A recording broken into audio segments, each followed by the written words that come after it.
평생 키운 아들. 비 오는 밤 냄새 난다며 엄마를 내쫓았다. 문이 닫히는 순간 경 끝이었다. 구독, 좋아요, 댓글과 알림 설정 감사합니다. 세상에는 씻을 수 없는 두 가지 냄새가 있다고 합니다. 하나는 죄를 지은 자에게서 나는 피비린내고 다른 하나는 가난한 자에게서 나는 땀 냄새입니다. 하지만 여기 자갈치 시장 구석에서 40년을 버텨온 김옥분 씨에게서는 조금 다른 냄새가 납니다. 살점이 떨어져 나간 손가락, 마디마디에 박힌 고등어 비린내, 락스로 아무리 물러 씻어도 지워지지 않는 그 지독한 냄새는 옥분 씨에게는 훈장이었습니다. 비린내 나는 그 손으로 생선을 팔아번 꼬깃꼬깃한 1,000원짜리 지폐들이 모여 금쪽 같은 아들 진수의 대학 등록금이 되었고 번듯한 양복이 되었으니까요. 옥분 씨는 믿었습니다. 내 몸에서 나는 썩은 생선 냄새가 진해질수록 내 아들의 인생에서는 향기가 날 것이라고. 하지만 그녀는 꿈에도 몰랐습니다. 자신이 그토록 사랑했던 그 아들이 훗날 바로 그 냄새 때문에 자신을 쓰레기처럼 내다버리게 될 줄은 말입니다. 자, 골라요 골라. 오늘 새벽에 막 들어온 갈치요. 눈알이 아주 유리구슬처럼 맑아요. 아유, 세대. 이거 가져가서 무숭덩숭덩 썰어넣고 졸여 먹으면 집 나간 입맛이 싹 돌아온다니까. 덤으로 조기 2마리 더 넣어줄게. 가져가. 아, 엄마! 내가 웬만하면 시장으로 나오지 말라고 했잖아! 여기 바닥 좀 봐! 구정물 튀잖아! 내 구두 이거 이태리제란 말이야! 오냐, 내 정신 좀 봐라. 내 가까이 안 갈게. 저만치 떨어져서 얘기하마. 근데 얼굴이 와, 일이 반쪽이고 회사 일이 많이 힘드나? 하! 엄마! 나 진짜 미치겠어! 쪽팔려서 회사를 못 다니겠다고! 무슨 일이고? 누가 우리 귀한 아들을 무시하나? 어떤 놈이고? 누구긴 누구야, 돈이지! 민지네 집에서 뭘 하는 줄 알아? 서울에 자가 아파트 한 채 없이 무슨 결혼이냐고 대놓고 꼽주더라. 요즘 세상에 전세로 신혼 시작하는 사람이 어디 있냐고. 거짓 취급한데 나 진짜 자존심 상해서 죽어버리고 싶어. 뭐라카노? 거짓 취급. 아이고, 아파트가 한두 푼도 아니고 서울 아파트는 몇 억씩 한다. 안 카나? 애미가 가진 게 뭐 있다고? 엄마 가게 있잖아. 이 생선 가게. 이 자리가 목이 좋아서 권리금만 받아도 꽤 돼. 그리고 엄마 지금 사는 전셋집 보증금 빼고 아빠 죽고 받은 보험금 남은 거 그거 다 합치면 얼추 5억은 되잖아. 그걸로 서울 변두리 아파트 전세 끼고 하나는 살 수 있어. 가게를 팔아? 그럼 애미는 뭐 먹고 살고? 그리고 집까지 빼면 나는 어디 가서 발 뻗고 자누? 엄마! 나 평생 엄마 모시고 산다니까. 내가 민지랑 결혼만 하면 엄마 호강시켜 줄게. 옥탑방에서 잠깐만 고생하면 나중에 넓은 아파트에서 민지가 차려주는 따뜻한 밥 먹으면서 손주 재롱 보고 살게 해준다니까. 응? 엄마 소원이 나 장가가는 거라며. 나 진짜 이번에 결혼 못하면 확 죽어버릴 거야. 자식이 죽겠다는 소리를 하는데 세상 어느 부모가 버틸 수 있을까요? 옥분 씨는 덜덜 떨리는 손으로 인감도장을 꺼냈습니다. 40년 밥줄이었던 생선 가게를 헐값에 넘기고 남편과의 추억이 서린 전셋집까지 뺐습니다. 장롱 깊숙이 숨겨둔 금반지며 폐물까지 탈탈 털어 아들의 손에 쥐어주었습니다. 그렇게 옥분 씨는 빈털터리가 되어 보증금 300에 월세 20만 원짜리 산동네 옥탑방으로 밀려났습니다. 그래도 아들이 번듯한 아파트 등기 권리증을 들고 웃을 때 옥분 씨는 세상을 다 가진 것 같았습니다. 그래, 내 새끼 기죽으면 안 되지. 나는 괜찮다. 저기 산동네 옥탑방 월세가 싸고 공기도 좋더라. 너희만 잘 살면 된다. 그로부터 1년 후 매서운 한파가 몰아치던 겨울 공사판 식당 일을 나갔던 옥분 씨가 빙판길에 미끄러져 허리뼈가 부러지는 사고를 당했습니다. 거동조차 할 수 없게 된 옥분 씨. 옥탑방의 찬바람을 견디다 못해 염치불구하고 아들 부부의 아파트 초인종을 눌렀습니다. 평생 모시겠다던 아들의 약속을 철석같이 믿었기 때문입니다. 하지만 그 문을 열어준 며느리의 표정은 차갑기 그지없었습니다. 어머님, 병원에서 퇴원하셨으면 바로 집으로 가시지. 여긴 왜? 아가, 내가 허리가 끊어질 것 같아서 도저히 옥탑방 찬 바닥에서는 못 견디겠더구나. 딱 보름만, 허리 좀 붙을 때까지만 신세 좀 지자. 내가 밥은 내 손으로 챙겨 먹으마. 하하, 들어오세요. 근데 어머님, 짐은 그게 다예요? 저 검은 비닐봉지들은 뭐예요? 아우, 냄새! 아들 집에서의 생활은 지옥의 시작이었습니다. 30평 넓은 아파트였지만 옥분 씨가 숨 쉴 공간은 작은 건넌방 한 칸뿐이었습니다. 며느리는 옥분 씨가 거실에 나오기만 하면 공기청정기를 최고 강도로 틀고 방향제를 난사했습니다. 마치 옥분 씨가 박멸해야 할 세균이어도 되는 것처럼 말이죠. 어머니, 제가 몇 번을 말씀드려요? 화장실 쓰시고 나면 문 좀 닫아두시라고요. 그리고 변기 커버 올리고 쓰셨어요? 찌린내가 온 거실에 진동을 하잖아요. 미안하다. 내 딴엔 조심한다고 했는데. 그리고 냉장고에 있는 반찬 젓가락으로 집어 드시지 마세요. 침 섞이면 금방 상한다고요. 어머니가 드실 건 제가 따로 덜어드릴 테니까 제발 냉장고 문 좀 함부로 열지 마세요. 손잡이 끈적거리는 거 닦는 것도 일이거든요. 아, 엄마! 왜 또 아침부터 사람 피곤하게 해? 민지가 깔끔한 성격인 거 알잖아. 엄마가 좀 맞춰주면 안 돼? 얹혀 사는 입장에서 눈치 좀 챙겨야지. 믿었던 아들마저 며느리의 눈치를 보며 옥분 씨를 타박했습니다. 전 재산을 털어 사준 집에서 옥분 씨는 투명인간 취급을 받으며 말라갔습니다. 밥그릇 긁는 소리조차 며느리 귀에 거슬릴까봐 옥분 씨는 물에 밥을 말아 소리 없이 삼켰습니다. 그러던 어느 장마철 밤 사건이 터졌습니다. 엄마! 일어나봐! 아들 왔냐? 왜 그러냐? 밤늦게. 엄마! 솔직히 말할게. 우리 너무 힘들어. 엄마 때문에 민지가 스트레스 받아서 못 살겠대. 나더러 이혼하재. 엄마! 나 이혼남 되는 꼴 보고 싶어? 아니지? 이혼이라니? 내가 뭘 잘못했다고. 내가 더 죽은 듯이 지낼게. 밥도 방에서만 먹고 화장실도 새벽에만 갈게. 아니, 그냥 엄마 존재 자체가 숨이 막힌대. 냄새 나는 것도 싫고 늙은이랑 한 집에 사는 것 자체가 싫대. 그러니까 엄마가 좀 나가줘. 지금 밖에는 비가 이렇게 억수같이 쏟아지는데, 그리고 내 옥탑방도 보증금 다 까먹어서 방 뺐는데 갈 데도 없는 늙은이를 보고 나가라고. 일단 찜질방이라도 가 있어. 내가 나중에 돈 생기면 고시원이라도 알아봐 줄게. 당장 나가. 내일 민지 친구들 집들이 오기로 했단 말이야. 친구들이 엄마 보면 뭐라고 생각하겠어? 쪽팔리게. 쪽팔리다. 아들의 그 한마디가 옥분 씨의 심장을 난도질했습니다. 아들은 옥분 씨의 짐이 든 보따리와 비닐봉지를 현관 밖 복도로 내던졌습니다. 옥분 씨는 아들의 바지가랑이를 잡고 매달렸습니다. 진수야, 내가 이 집 사주느라 전 재산 다 털었다. 네가 평생 모신다며 뼈 빠지게 생선 팔아 키운 어미를 어떻게 비 오는 날 개처럼 내쫓을 수가 있냐.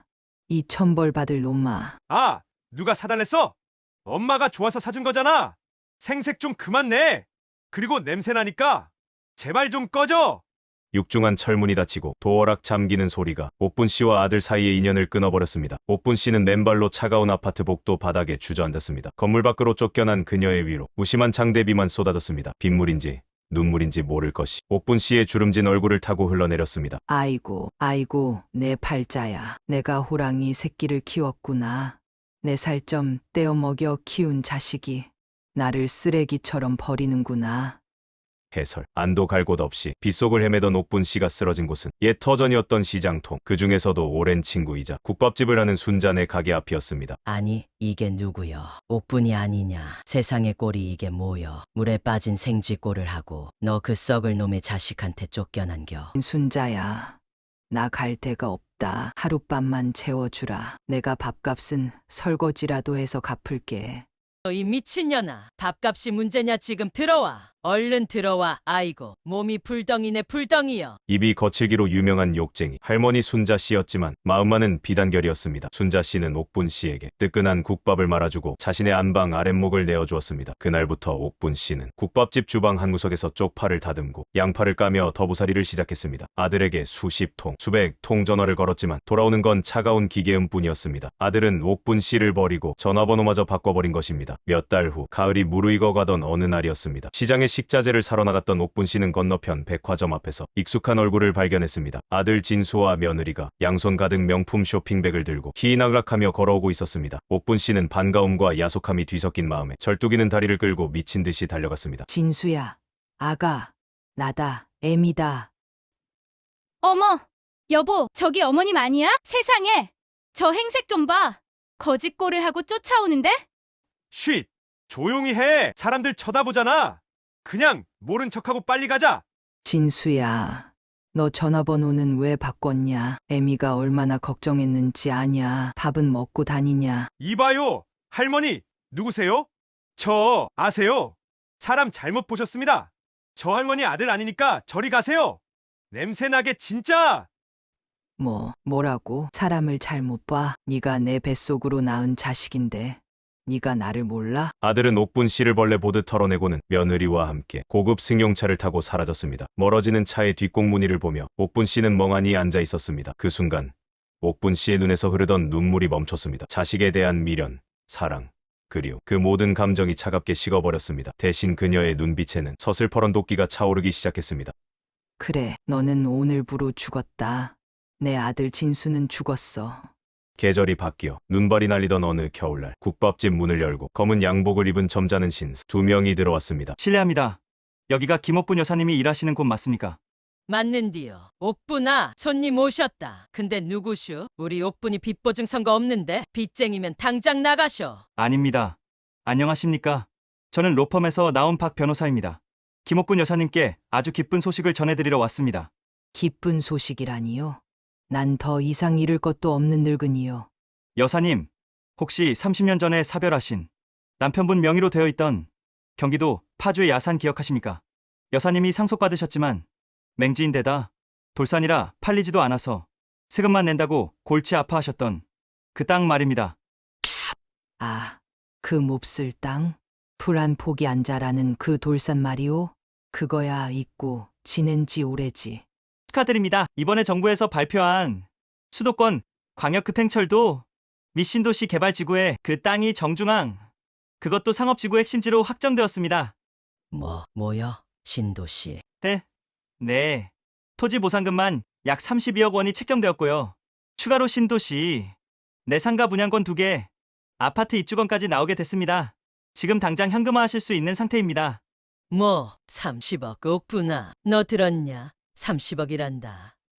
3억도 아니고 30억. 너 이제 재벌이여. 팔자 폈네, 팔자 폈어. 아이고 하나님 감사합니다. 순자 씨는 덩실덩실 춤을 췄지만 옥분 씨는 그 자리에 주저앉아 하염없이 눈물을 흘렸습니다. 평생 100원, 200원 아끼려고 생선 내장과 싸우며 살았던 지난날이 주마등처럼 스쳐 지나갔습니다. 30억. 그 돈이 조금만 더 일찍 있었다면, 아니 차라리 없었더라면 아들이 나를 버리지 않았을까? 옥분 씨는 떨리는 손으로 변호사의 손을 잡고 낮지만 단호한 목소리로 말했습니다. 변호사 양반, 내 부탁 하나만 합시다.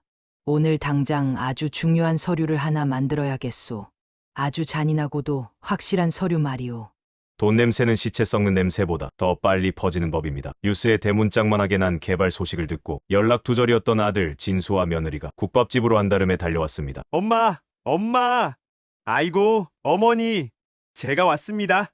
진수예요. 세상에, 이런 누추한 곳에서 고생하고 계셨어요? 어머님, 저희가 얼마나 찾았는지 아세요? 핸드폰을 잃어버려서 연락처가 다 날아가는 바람에 너무 보고 싶었어요. 아이고 지랄하고 자빠졌네. 길바닥에서 모른 척할 땐 언제고. 이제 와서 엄마? 벼락 맞을 년놈들. 여기가 어디라고 감히 들어와. 아줌마는 좀 빠지세요. 이건 우리 가족 문제입니다. 엄마, 가자. 내가 리무진 택시 불러놨어. 강남 펜트하우스 보러 가자. 이제 엄마 고생 끝이야. 내가 효도할게. 아들이 옥분 씨의 손을 덥석 잡으려 하자 옥분 씨가 있는 힘껏 아들의 뺨을 올려붙였습니다.